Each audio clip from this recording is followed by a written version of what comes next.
জামাই সেজে আমি হাজির হয়েছি, উপহার কি পাবো লিস্টি করেছি। জামাই তুমি এসে গেছো, চলো চলো চলো চলো। এখন শুনছো, জামাই এসেছে, চেয়ারটা নিয়ে আসো। চলো চলো জামাই, জামাই বসো বসো বসো।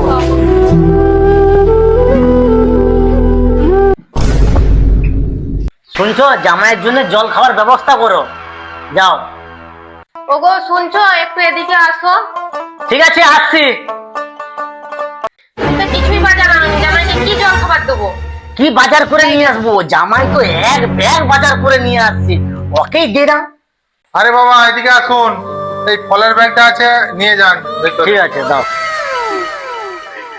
ধরো ধরো, জামাই এক ব্যাগ ফল নিয়ে আসছে, ঢালো ঢালো দেখি কি নিয়ে আসছে।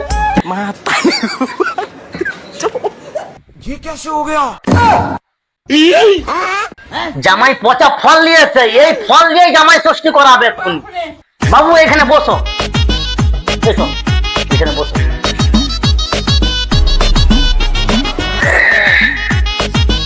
অনেকদিন পরে জামাই ষষ্ঠী করতে এসেছি, শ্বশুর ভালো মন্দ রেঁধে রেখেছে, ভালো মন্দ আজকে যা খাবো নি, একদম বসিয়ে নেবো।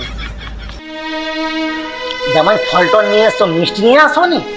আরে শ্বশুর মশাই, তোমাদের বাড়ির সুগার, শরীর খারাপ ওই মিষ্টি খেলে, ওই করে আনিনি। আচ্ছা আচ্ছা ঠিক আছে ঠিক আছে, টিফিনটা নিয়ে এসো।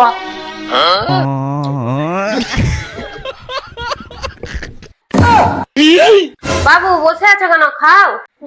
শাশুড়ি মা, শরীরটা কেমন করছে, যা গরম, না আমি কিছু খাবো না।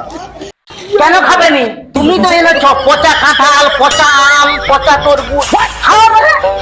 যেমন পচা ফল আনছে তুমিই খেয়ে যাও, আমাদের বাড়িতে কেউ এই ফল খায় না। খাও খাও খাও। प्यार আরে ভগবান, আমি কি দেখে শুধু সাউরি করলাম।